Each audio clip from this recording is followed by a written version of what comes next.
তুলা ৰাশি ভাদৰ মাহত সম্পূৰ্ণ ৰাশিফল 2026। তুলা ৰাশিৰ বাবে এই ভাদৰ মাহত কি কিনো পৰিৱৰ্তন আহিব, তেওঁলোকৰ প্ৰেম দাম্পত্য জীৱনত কি কি ফলাফল লাভ কৰিব জানো আহক। তুলা ৰাশিৰ জাতক জাতিকাসকল, ভাদৰ মাহ 2026 আপোনাৰ জীৱনত এনে কিছুমান পৰিৱৰ্তন লৈ আহিব পাৰে যিবোৰৰ বাবে আপুনি বহুদিন ধৰি অপেক্ষা কৰি আছিল। কিন্তু এই মাত্ৰ কেৱল সুখৰ নহয়, কাৰণ একে সময়তে আপোনাৰ সন্মুখত আহিব পাৰে এটা ডাঙৰ সুযোগ, এটা গুৰুত্বপূৰ্ণ সিদ্ধান্ত আৰু এজন মানুহৰ প্ৰকৃত পৰিচয়। বিশেষকৈ ধন সম্পত্তিৰ ক্ষেত্ৰত যিসকল তুলা ৰাশিৰ লোকে বহুদিন ধৰি চিন্তাত আছিল, তেওঁলোকৰ বাবে এই মাহত কিছু আশাৰ বাট মুকলি হ'ব পাৰে। চাকৰি কৰা লোকসকলৰ ক্ষেত্ৰতো দায়িত্ব সলনি হ'ব পাৰে। ব্যৱসায়ীসকলৰ বাবে নতুন যোগাযোগে নতুন লাভৰ পথ খুলিব পাৰে। প্ৰেমৰ ক্ষেত্ৰত পুৰণি ভুল বুজাবুজি দূৰ হোৱাৰ সুযোগ আছে। কিন্তু ভাদৰ মাহত তুলা ৰাশিৰ বাবে এটা ভুলে আপোনাৰ এটা ভাল সুযোগ নষ্ট কৰিব পাৰে। সেই ভুলটোনো কি, কাক বিশ্বাস কৰিব, কোনটো তাৰিখ আপোনাৰ বাবে শুভ হ'ব, কোনটো সময়ত সাৱধান হ'ব লাগিব, আৰু টকা পইচা, প্ৰেম, চাকৰি, ব্যৱসায় আৰু ভাগ্য সকলো মিলে ভাদৰ মাহত আপোনাৰ বাবে কেনেকুৱা হ'ব। আজিৰ এই সম্পূৰ্ণ ৰাশিফলত সকলো কথা একেবাৰে বিশদভাৱে আলোচনা কৰিম, গতিকে ভিডিঅ'টো শেষলৈকে নিশ্চয় চাব, কাৰণ শেষত থাকিব আপোনাৰ বাবে শুভ তাৰিখ, শুভ সংখ্যা, শুভ ৰং আৰু এটা বিশেষ প্ৰতিকাৰ। তুলা ৰাশিৰ বাবে ভাদৰ মাহটো মূলতঃ সিদ্ধান্ত, সামঞ্জস্য আৰু নতুন সুযোগৰ মাহ হ'ব পাৰে। আপুনি বহু সময়ত আন মানুহৰ কথা ভাবি নিজৰ সিদ্ধান্ত পিছুৱাই দিয়ে, কিন্তু এই মাহত নিজৰ জীৱনক লৈ কিছু গুৰুত্বপূৰ্ণ সিদ্ধান্ত নিজে ল'ব লাগিব। মাহটোৰ আৰম্ভণিতে পুৰণি কোনো কাম, পুৰণি চিন্তা বা পুৰণি মানুহৰ বিষয়ে আকৌ সন্মুখলৈ আহিব পাৰে। আপুনি ভাবিব পাৰে, এই বিষয়টো আকৌ কিয় আহিল। ইয়াৰ কাৰণ হ'ব পাৰে সেই বিষয়টোৰ এটা ফাইনেল ডিচিশ্যন এতিয়াও বাকী আছে। ভয় নকৰিব, যি বিষয় বহুদিন ধৰি আপোনাৰ মনত প্ৰেছাৰ সৃষ্টি কৰি আহিছে, সেই বিষয়টো লাহে লাহে সমাধানৰ দিশে যাব পাৰে। মাহটোৰ মাজভাগত আপোনাৰ কনফিডেন্স বৃদ্ধি পাব। আপুনি নিজৰ সিদ্ধান্তৰ ওপৰত অধিক বিশ্বাস কৰিবলৈ আৰম্ভ কৰিব আৰু মাহটোৰ শেষভাগত নতুন পৰিকল্পনা বা নতুন কাম আৰম্ভ কৰাৰ চিন্তা কৰিব। ধন সম্পত্তি আৰু আৰ্থিক অৱস্থা, তুলা ৰাশিৰ বাবে ভাদৰ মাহটো আটাইতকৈ গুৰুত্বপূৰ্ণ বিষয়সমূহৰ ভিতৰত এটা হৈছে টকা পইচা। এই মাহত ইনকামৰ নতুন পথৰ চিন্তা আপোনাৰ মনলৈ আহিব পাৰে। চাকৰি কৰা লোকসকলৰ বাবে চেলাৰী, ইনচেণ্টিভ, কমিশ্যন বা অতিৰিক্ত উপাৰ্জনৰ কোনো সুযোগৰ আলোচনা হ'ব পাৰে।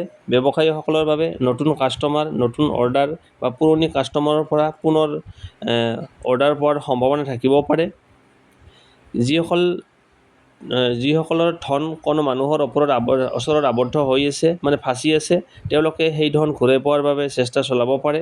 কিন্তু এটা কথা মনত ৰাখিব, ধন অহাৰ লগে লগে ধন খৰচ কৰি পেলাব নালাগে। ভাদৰ মাহত আপোনাৰ খৰচৰ এটা অংশ পৰিয়াল, ঘৰ, যাত্ৰা বা ব্যক্তিগত প্ৰয়োজনৰ বাবে বৃদ্ধি পাব পাৰে। সেয়ে আগতেই বাজেট বনাওক। কোনো মানুহে খুব লাভ হ'ব বুলি কৈ ইনভেষ্টমেণ্ট নকৰিব। বিশেষকৈ পাৰ্টনাৰশ্বিপ বা অচিনাকি ব্যক্তিৰ সৈতে টকাৰ লেনদেন লিখিতভাৱে প্ৰমাণ ৰাখক। এই মাহত ফাইনেন্সিয়েল মন্ত্ৰ, ইনকাম বৃদ্ধি কৰক কিন্তু সঞ্চয় পাহৰি নাযাব। ঘৰ, সম্পত্তি আৰু মূল্যৱান বস্তু, ঘৰ, মাটি, সম্পত্তি বা যান বাহনৰ বিষয়ত চিন্তা কৰি থকা তুলা ৰাশিৰ লোকসকলে এই মাহত নতুন তথ্য পাব পাৰে। কোনো পুৰণি প্ৰপাৰ্টি মেটাৰ পুনৰ আলোচনা হ'ব পাৰে। ঘৰৰ ৰিপেয়াৰ বা কোনো ডাঙৰ সামগ্ৰী কিনাৰ পৰিকল্পনা থাকিলে আগতে সকলো খৰচ হিচাপ কৰি ৰাখক। মাত্ৰ আনক দেখি ডাঙৰ সিদ্ধান্ত নল'ব। যদি প্ৰপাৰ্টি ডিল হয়, সকলো ডকুমেণ্টছ ভালদৰে পৰীক্ষা কৰক। কাগজ পত্ৰ নপঢ়াকৈ কোনো চহী নকৰিব। চাকৰি আৰু কৰ্মজীৱন, চাকৰি কৰা তুলা ৰাশিৰ লোকসকলৰ বাবে ভাদৰ মাহত কামৰ ক্ষেত্ৰত কিছু পৰিৱৰ্তন আহিব পাৰে। আপোনাৰ ওচৰত নতুন দায়িত্ব আহিব পাৰে। প্ৰথমতে এই দায়িত্ব আপোনাৰ বাবে প্ৰেছাৰ যেন লাগিব পাৰে, কিন্তু পিছলৈ গৈ এই নতুন কামেই আপোনাৰ দক্ষতা প্ৰমাণ কৰাৰ সুযোগ দিব পাৰে। ছিনিয়ৰ বা বছৰ পৰা আপোনাৰ কামৰ বিষয়ে গুৰুত্বপূৰ্ণ ফিডবেক পাব পাৰে। কোনোবাই আপোনাৰ কামৰ প্ৰশংসা কৰিব। আনহাতে অফিচ পলিটিক্সৰ পৰা সাৱধান থাকিব। আপোনাৰ ব্যক্তিগত কথা সহকৰ্মীৰ আগত অত্যধিক শ্বেয়াৰ নকৰিব।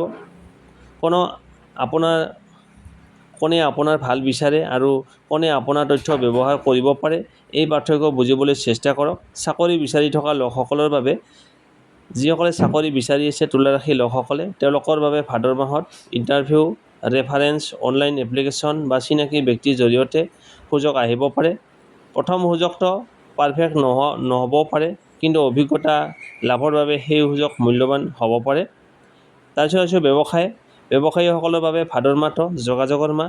আপোনাৰ বিজনেছত কাষ্টমাৰৰ সৈতে ৰিলেশ্যনশ্বিপ অতি গুৰুত্বপূৰ্ণ হ'ব। পুৰণি কাষ্টমাৰে পুনৰ অৰ্ডাৰ দিব পাৰে। নতুন কাষ্টমাৰৰ সৈতে যোগাযোগ ভাল হ'ব। আপুনি যদি কোনো নতুন প্ৰডাক্ট বা ছাৰ্ভিচ লঞ্চ কৰাৰ কথা ভাবি আছে, তেন্তে আগতে মাৰ্কেট ৰিচাৰ্চ কৰক। মাত্ৰ লাভৰ কথা চিন্তা নকৰি কাষ্টমাৰৰ প্ৰয়োজন বুজি লওক। ব্যৱসায়ত পাৰ্টনাৰশ্বিপ থাকিলে সকলো ফাইনেন্সিয়েল মেটাৰ স্পষ্ট ৰাখক। বন্ধুত্ব আৰু ব্যৱসায় একেলগে চলি লওক। হিচাপ নিকাচ লিখিতভাৱে ৰখাটো অতি প্ৰয়োজনীয়। প্ৰেম জীৱন তুলা ৰাশিৰ লোকসকলৰ বাবে ভাদৰ মাহত প্ৰেমৰ ক্ষেত্ৰত এটা বিশেষ বিষয় হ'ব। কথা লুকুৱাই নাৰাখিব। আপোনাৰ মনত যদি কিবা আছে, শান্তভাৱে সঙ্গীৰ সৈতে আলোচনা কৰক। সৰু ভুল বুজাবুজিক ডাঙৰ সমস্যাত পৰিণত হ'বলৈ নিদিব। যিসকলে ইতিমধ্যে ৰিলেশ্যনশ্বিপত আছে, তেওঁলোকৰ মাজত ফিউচাৰ প্লানক লৈ গুৰুত্বপূৰ্ণ আলোচনা হ'ব পাৰে। কোনোবাই ৰিলেশ্যনশ্বিপটো আগুৱাই নিয়াৰ কথা ভাবিব, কিন্তু অতিৰিক্ত পছেছিভনেছ বা সন্দেহ সমস্যাৰ সৃষ্টি কৰিব পাৰে। আপোনাৰ সঙ্গীক স্পেচ দিয়ক। বিশ্বাস আৰু কমিউনিকেশ্যন এই দুটা বস্তু এই মাহত আপোনাৰ বাবে ৰিলেশ্যনশ্বিপৰ বাবে অতি গুৰুত্বপূৰ্ণ। তাৰপিছত আহিছোঁ দাম্পত্য জীৱন। বিবাহিত তুলা ৰাশিৰ জাতক জাতিকাসকলৰ বাবে ভাদৰ মাহটো দাম্পত্য জীৱনত মুঠতে ভাল থাকিব, কিন্তু পৰিয়াল বা টকা পইচাৰ বিষয়ক লৈ কেতিয়াবা ভুল বুজাবুজি হ'ব পাৰে।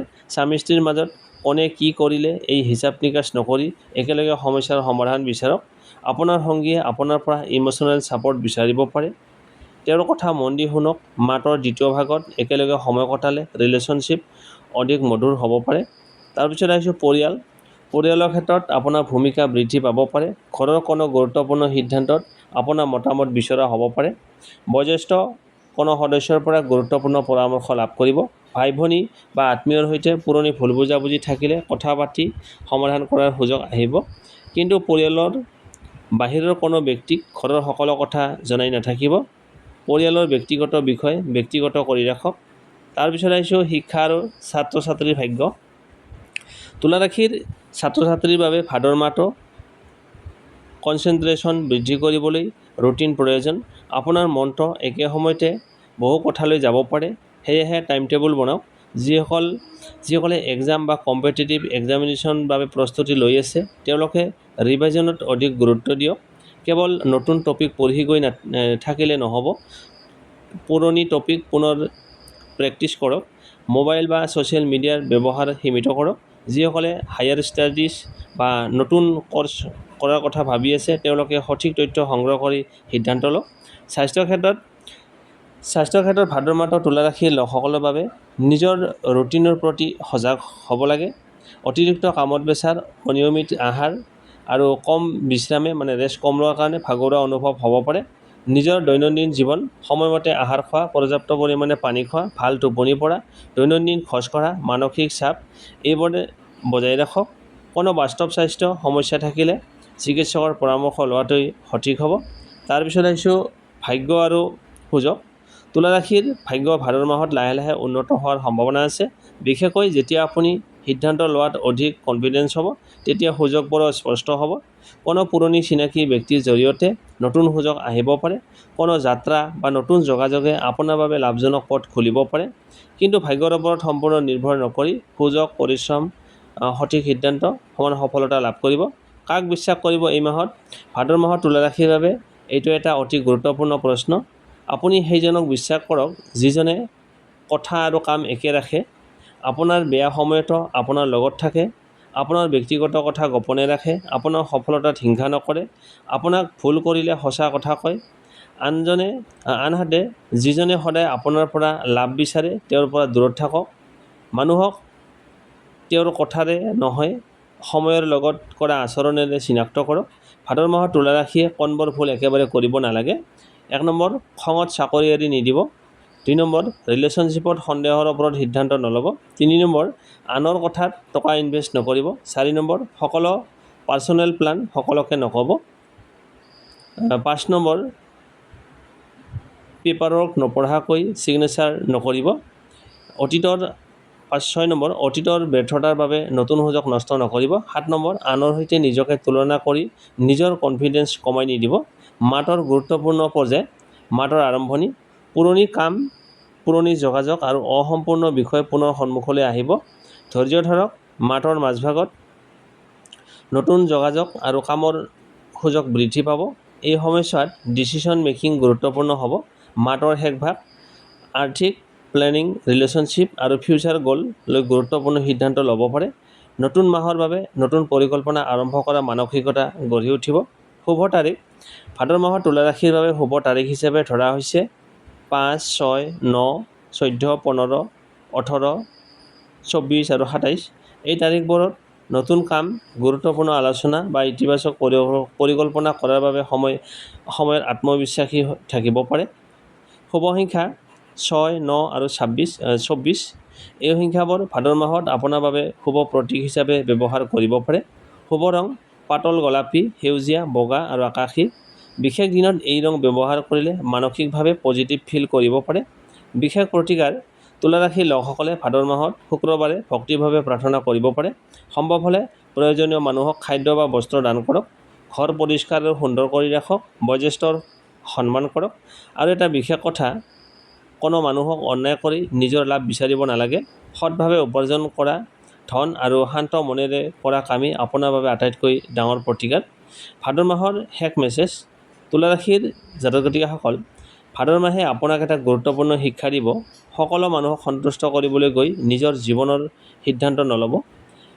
আপোনাৰ নিজৰ সুখৰ মূল্য আছে, আপোনাৰ নিজৰ লক্ষ্যৰ মূল্য আছে, আপোনাৰ নিজৰ সময়ৰ মূল্য আছে। এই মাহত আপুনি সমস্যাৰ পৰা শিক্ষা লৈ আগবাঢ়ক।